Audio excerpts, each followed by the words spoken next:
Mário de Andrade implica prazer e responsabilidade grandes. Como fazer jus ao artista multifário que se dedicou de corpo e alma à cultura brasileira? Não é tarefa fácil. Aqui é proposto um recorte modesto em que se esboça parte da trajetória corajosa e coerente que Mário empreendeu na construção do sistema literário nacional e na preservação da cultura brasileira. Na primeira parte da aula, entram em cena passagens da vida de Mário relacionadas a obras e temas relevantes do projeto modernista. Na segunda, a professora Mariana Ramos joga o enfoque sobre elementos compositivos da produção Mário de Andradiana numa breve análise da linguagem e da simbologia ali imbricadas.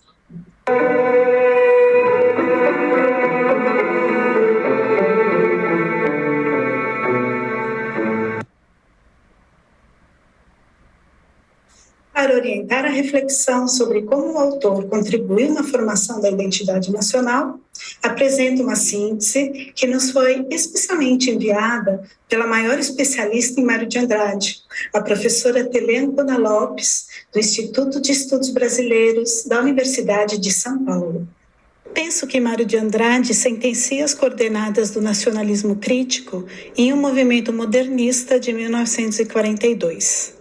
O que caracteriza esta realidade que o movimento modernista impôs é, a meu ver, a fusão de três princípios fundamentais: o direito permanente à pesquisa estética, a atualização da inteligência artística brasileira e a estabilização de uma consciência criadora nacional. Essa interpretação representa o concretizar dos liames de Mário de Andrade com a criação poética e musical popular e do seu crivo crítico das vanguardas na arte do século XX, para promover o abrasileiramento do brasileiro, conforme ele destacara em uma carta de 1924 ao escritor pernambucano Joaquim Hinojosa. Ainda jovem e já consciente da própria polivalência, Mário registrou em verso: eu sou 300, sou 350. Poeta e prosador, também escreveu para jornais e revistas milhares de crônicas, resenhas críticas e ensaios sobre música, literatura, artes plásticas, dramaturgia, língua, cultura, folclore. Intelectual graúdo, em contínua formação, foi pesquisador e leitor voraz, bibliófilo, musicólogo, pianista, cantor, professor, folclorista, conferencista, historiador e pensador. Para a sorte das gerações posteriores, foi um colecionador compulsivo de livros, obras de artes e quitais. Menotti Del Pique, companheiro das primeiras aventuras modernistas, retratou Mário com muita graça e acuidade. Este longo bibliófilo de óculos coruscantes e cara comprida e serena, Mário Moraes de Andrade é uma das mais sólidas e equilibradas mentalidades da nova geração paulista. Figura simpática e boa, generosa e estudiosa, que divide seu tempo entre os estudos, as lições que dá e as razzias frequentes que faz nas livrarias e bibliotecas. Conteur delicioso e fino, poeta amável, músico, crítico arguto e sincero, franco, sem ser ríspido. Numa palavra, esteta, profundamente esteta. Mário é modesto como Dom Pedro II e estudioso como Padre Vieira. Não tem esquisitices. Gosta apenas de edições raras em que esbanja fortunas. Mário também exerceu cargos públicos importantes. Catedrático vitalício do Conservatório Dramático e Musical de São Paulo, diretor do Departamento de Cultura do município, fundador da Discoteca Pública e do Serviço do Patrimônio Histórico e Artístico Nacional, diretor do Instituto de Artes da Universidade do Distrito Federal, entre outros. Neles, desenvolveu políticas públicas de gestão e difusão cultural importantíssimas para o país e fundamentadas numa concepção extremamente democrática e inclusiva de cultura como elemento de participação social, vinculada às vivências e aos espaços cotidianos. Mário de Andrade pensou em nós e por nós. Pensou o Brasil e o traduziu para sua gente e para o mundo, sem pieguismo nem crueza, com o olhar e tensão de quem ama intransitivamente. E o poeta come amendoim, do clã do Jabuti, mastiga divertido a projeção do sentimento Brasil no epicentro do próprio prazer. Brasil, mastigado na gostosura quente do amendoim, falado numa língua curumim, de palavras incertas num remeleixo melado melancólico, sem lentas, frescas, trituradas pelos meus dentes bons. Molham meus beiços que dão beijos alastrados e depois remurmuram sem malícia as rezas bem-nascidas. Brasil amado, não porque seja minha pátria. Pátria é a casa de migrações e do pão nosso onde Deus der. Brasil que eu amo porque é o ritmo do meu braço aventuroso, o gosto dos meus descansos, o balanço das minhas cantigas, amores e danças. Brasil que eu sou porque é a minha expressão muito engraçada, porque é o meu sentimento pachorrento, porque é o meu jeito de ganhar dinheiro, de comer e de dormir. A trajetória literária de Mário é guiada pela busca tenaz da identidade brasileira, em si e no outro, num jogo de espelhamento sempre simbiótico, de se enxergar naquilo que caracteriza a expressão de brasilidade. Em Descobrimento, a identidade do poeta se projeta do sul até ao norte do Brasil. Abancado à escrivaninha em São Paulo, na minha casa da rua Lopes Chaves, de supetão senti um friume por dentro. Fiquei trêmulo, muito comovido, com o livro Palermo olhando para mim. Não vê que me lembrei que lá no norte, meu Deus, muito longe de mim, na escuridão ativa da noite que caiu, um homem pálido, magro, de cabelo escorrendo nos olhos, depois de fazer uma pele com a borracha do dia, faz pouco se deitou, está dormindo. Esse homem é brasileiro que nem eu. A partir de 1920, Mário, Oswald de Andrade e Menotti Del Pica passaram a divulgar a arte nova na imprensa, alardeando teses, autores e obras do futurismo italiano, numa campanha incansável que culminou na Semana de Arte Moderna no Teatro Municipal de São Paulo. O grupo foi ganhando simpatizantes, mas também opositores, sobretudo dentre parnasianos e críticos tradicionalistas, de quem ganharam o rótulo de futuristas de São Paulo. Divertidos, eles aceitaram o apelido e assumiram a vanguarda, fazendo muito barulho para escandalizar a academia e romper com a ordem estético-ideológica do cenário artístico brasileiro. Na memorável conferência que Mário fez na Biblioteca do Ministério das Relações Exteriores em 1942, em comemoração aos 20 anos da Semana, imbuído da sinceridade e do espírito de autocrítica habituais, ele narra a gênese do modernismo, interpretando seu vínculo com a vida brasileira e avaliando a sua projeção estética no sistema literário nacional. Nela, Mário conta que o estopim do período heróico modernista se deu em 1917 com a famigerada exposição de Anita Malfatti, que, apresentando quadros expressionistas e cubistas, escandalizou a sociedade paulistana. Parece absurdo, mas aqueles quadros foram a revelação. Ilhados na enchente de escândalo que tomara a cidade, nós, 3 ou 4, delirávamos de êxtase diante de quadros que se chamavam O Homem Amarelo, A Estudante Russa, A Mulher de Cabelos Verdes. E a esse mesmo homem amarelo, de formas tão inéditas então, eu dedicava um soneto de forma parnasianíssima.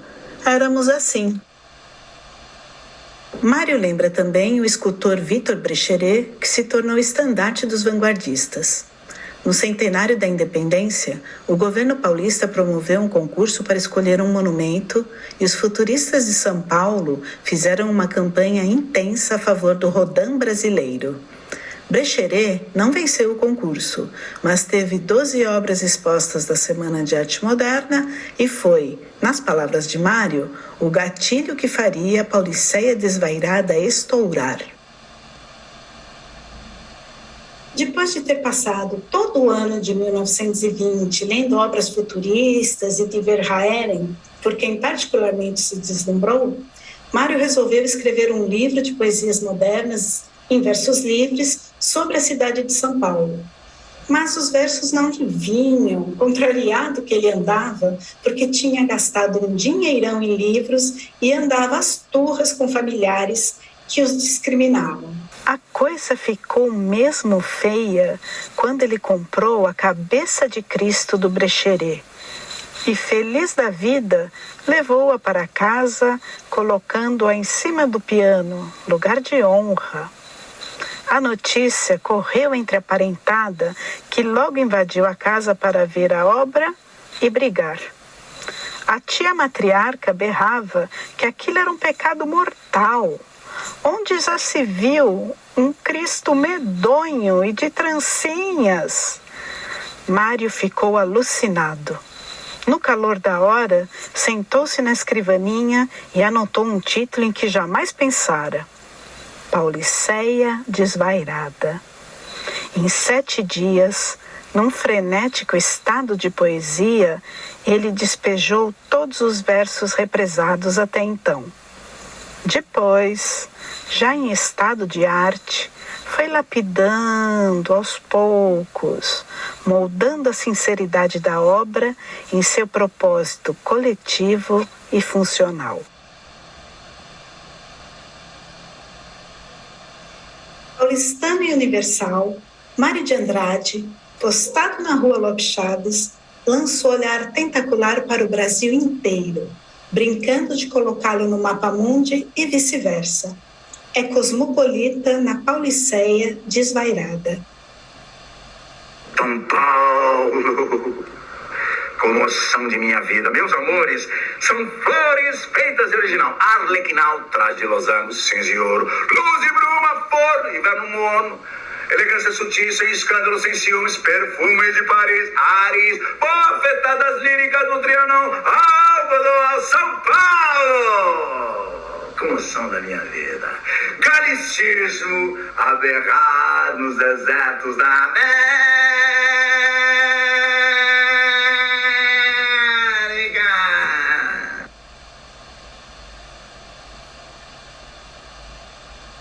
Antes mesmo de ser lançado, o livro já dava o que falar.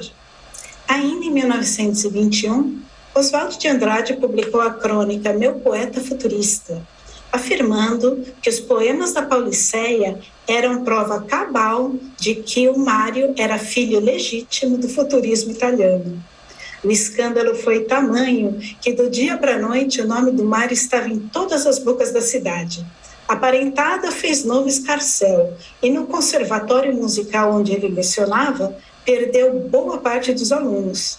Incomodadíssimo, Mário retrucou com a crônica Futurista, em que faz sérias ressalvas ao futurismo, discutindo a sua recepção no projeto estético da Arte Nova Nacional. Pouco tempo depois, aproveitando para botar mais lenha na fogueira, Menotti anunciou que os bandeirantes futuristas, Mário e Oswald, estavam a caminho do Rio de Janeiro, levando a Pauliceia desvairada para atrair os inovadores e provocar os passadistas. A bagagem não era pouca. Além de dar mostras da erudição ímpar do jovem escritor, no prefácio interessantíssimo que introduz a obra, Mário discute as forças que estão em jogo na gestação do movimento e os processos de criação em arte moderna. Na programação da semana, que contou com exposições de obras de arte, exibições musicais, leituras dramáticas, récitas e conferências, Mário corajosamente declamou poemas da Pauliceia em meio a assobios, vaias e batatas atiradas da plateia. Dias depois do evento, ele mandou uma carta ao Menotti comemorando o sucesso dos vanguardistas. Realmente, amigo, outro meio não havia de conseguirmos a celebridade. Somos todos os pseudo-futuristas. Somos burríssimos, idiotas, ignorantíssimos. Compreendes que com todas estas qualidades só havia um meio de alcançar celebridade: fabricar o carnaval da Semana de Arte Moderna e deixar que os araras falassem. Gritaram, insultaram-nos, vaiaram-nos. Estamos célebres, enfim. Teremos os nossos nomes eternizados nos jornais e na história da arte brasileira. A semana passou e o caminho dos vanguardistas se bifurcou.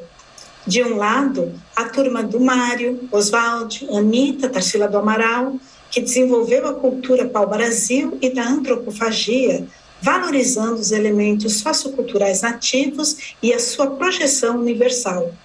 Do outro, a turma do Menotti, Guilherme de Almeida, Plínio Salgado e Cassiano Ricardo, que compôs o grupo ANTA e o Manifesto Verde-Amarelo, defendendo ideias ufanistas, elitistas e místicas sobre a nação brasileira. Então, em dezembro de 1926, veio à luz Macunaíma, também de supetão. Sentado à rede na varanda, Mário levou exatos 6 dias para escrever a obra central do modernismo, que retrata simbolicamente a saga da formação étnica e social brasileira e da sua moral normativa. O processo de criação explosivo, na verdade, era resultado de um período fecundo de estudo sobre a cultura brasileira.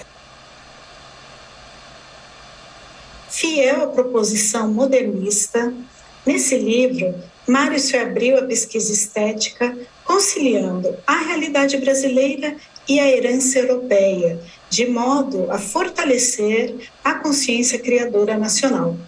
O crítico Antônio Cândido explica que no caldeirão de Macunaíma se cumpre o propósito maior do modernismo de romper com os padrões artísticos da época que insistiam em europeizar a realidade brasileira, colocando em segundo plano aspectos a ela inerentes, como a miscigenação populacional, a localização tropical, as influências das culturas primitivas, ameríndias e africanas, numa espécie de recalque da identidade nacional.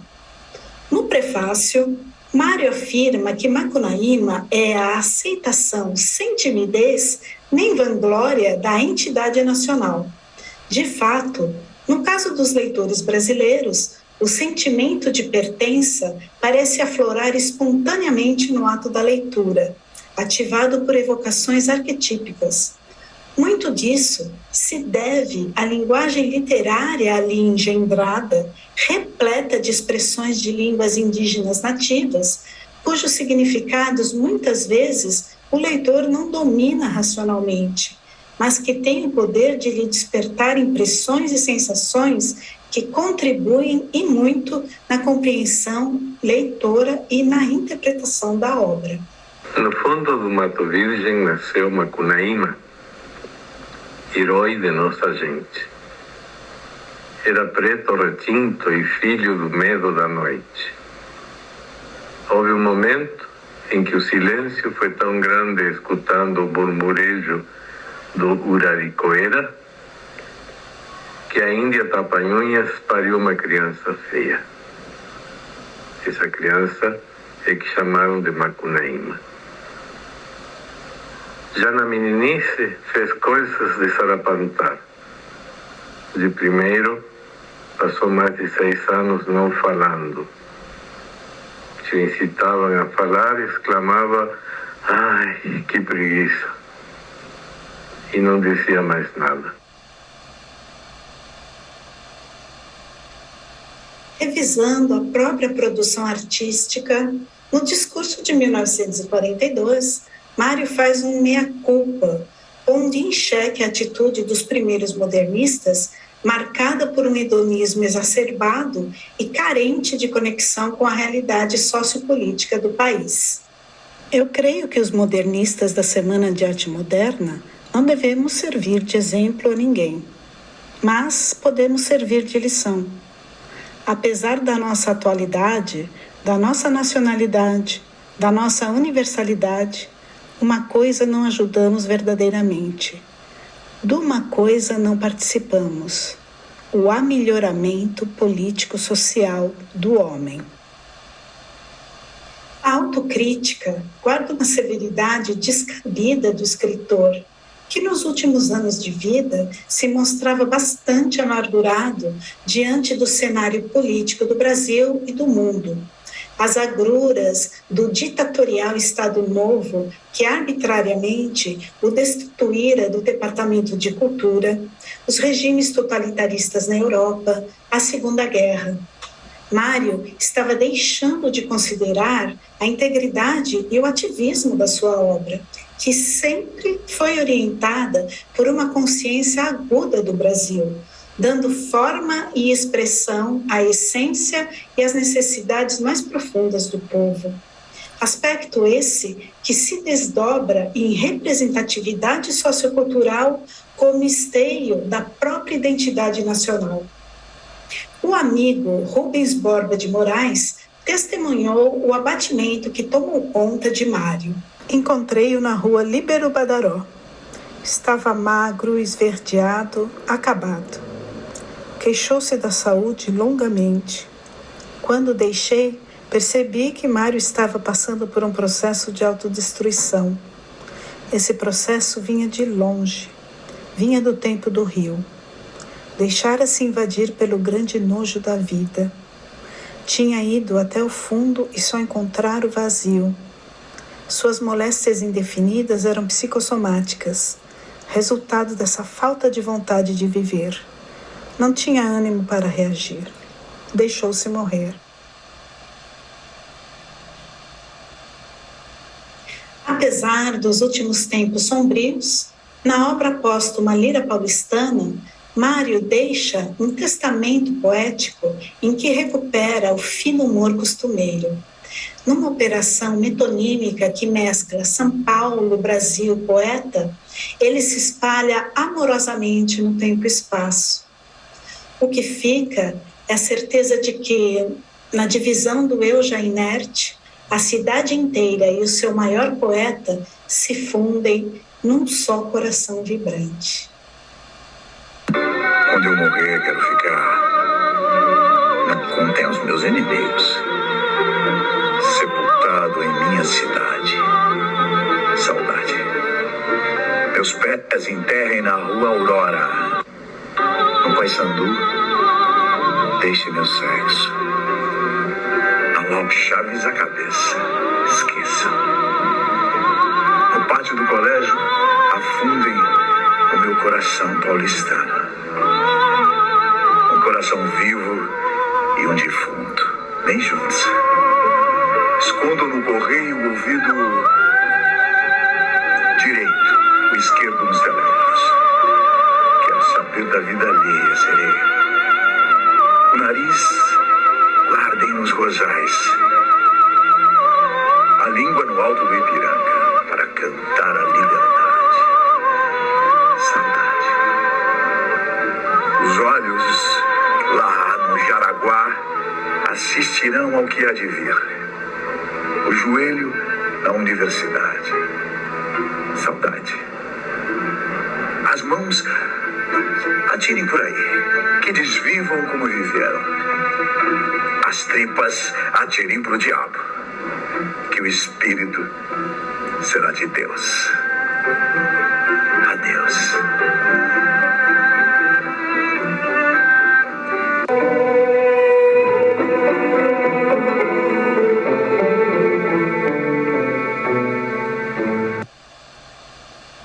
Bom, a gente vai então começar para uma análise mais focada na obra do Mário, no discurso, na linguagem, e a gente vai tentar fazer em pouco tempo assim, um apanhado de alguns detalhes e algumas minúcias da obra dele, e principalmente de como a linguagem na obra do Mário ela está tão intrinsecamente relacionada à cidade.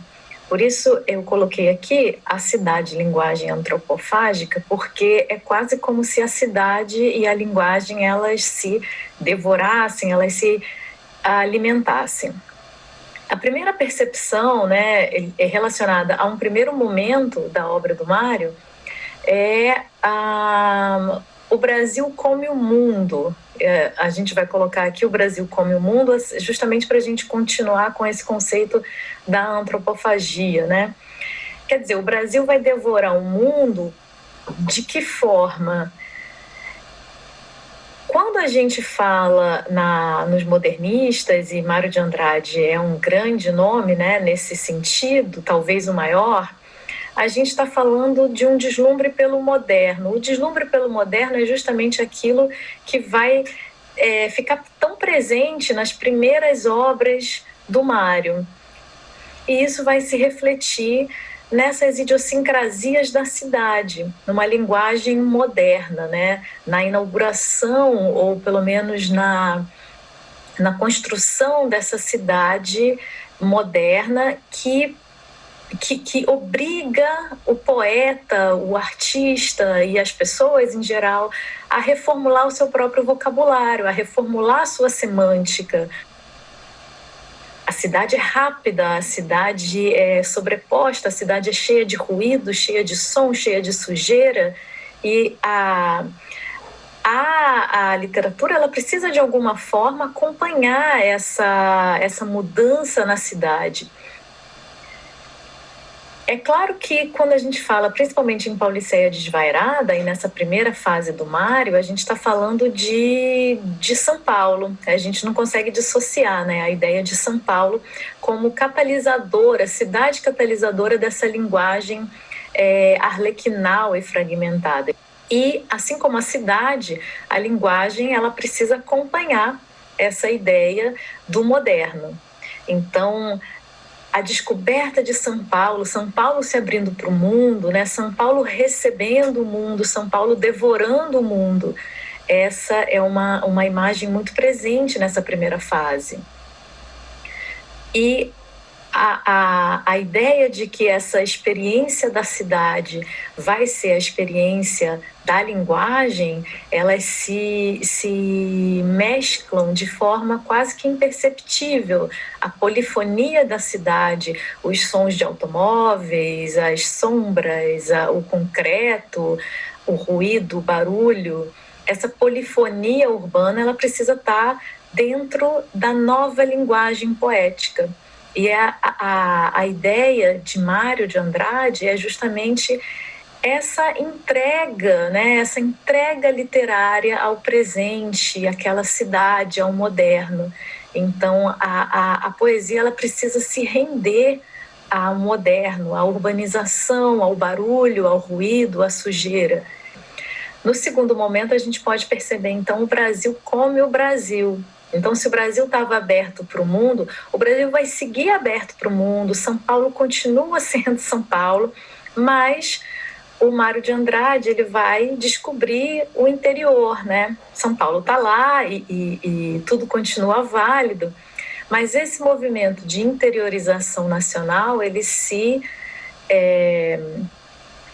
torna uma prática literária de pesquisa e oficialmente instalada nessa literatura do Mário, se torna mais forte, se torna mais vigoroso esse movimento, né, de descoberta do Brasil pelo Brasil. Então,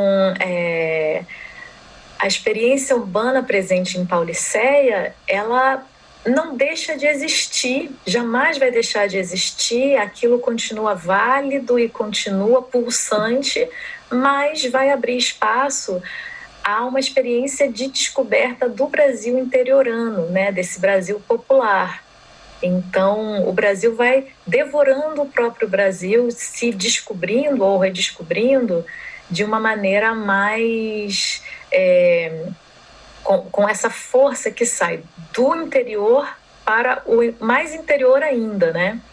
Então, a gente vai falar um pouco do Clã do Jabuti, que é esse livro que foi publicado em 1927, ele é então anterior ao Macunaíma. Não é um livro tão conhecido quanto o Macunaíma, é um livro de poemas, mas ele é um livro quase que embrionário do Macunaíma, porque é um livro que, de certa forma, ele condensa, ou ele busca condensar todas as falas e as idiosincrasias brasileiras e ele tenta perpassar pela geografia do Brasil, né? É um livro que ele procura falar do Brasil e mostrar quase como uma pesquisa poética, quase como em pesquisa poética, tentar fazer um apanhado do Brasil poeticamente. Falando então do aspecto formal, a gente tem um livro composto por 23 poemas, publicado em 1927. E qual é a identidade, né, desse povo? Qual é a identidade do brasileiro? O Mário de Andrade vai mostrar como a identidade dentro do Clã do Jabuti, a identidade do brasileiro, é plural. Então, vários personagens vão aparecendo. O Brasil é africano, é sertanejo, indígena, moreno. O Brasil, ele comporta tantas linguagens e tantos vocabulários e tantas imagens que ele poderia ser chamado de clã. O Brasil é um clã, né? Essa ideia de grupo está associada, então, ao título já do livro de poemas, O Clã do Jabuti, que é o próprio Brasil. A matéria poética, então, torna-se a própria pesquisa literária.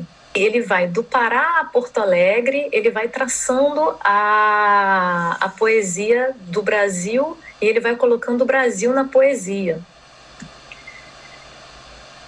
Essa linguagem vai experimentando a cidade, né? E ao mesmo tempo em que a cidade experimenta a linguagem. Como eu falei, cidade e linguagem na obra do Mário, elas são complementares, elas se retroalimentam. Tantas figuras brasileiras que vão aparecendo ao longo do Clã do Jabuti. Você tem, então, mulato, mocinhos, madame, sertanejos, a iaiá, militar, varredores de ruas, costureiras, um imigrante, você tem, e muitos mais, né? Porque não dá para citar aqui, a gente tem um limite de tempo, mas a gente tem, por exemplo, o Noturno de Belo Horizonte, em que ele fala claramente: eu queria contar as histórias de Minas para os brasileiros do Brasil. Filhos do luso e da melancolia, vem gente de Alagoas e de Mato Grosso, de norte e sul, homens fluviais do Amazonas e do Rio Paraná. E aí ele vai traçando essa geografia brasileira, ao mesmo tempo em que ele vai traçando uma semântica brasileira, um espírito brasileiro nacionalista, que é crítico, mas ao mesmo tempo cheio de muito amor, cheio de muita abertura.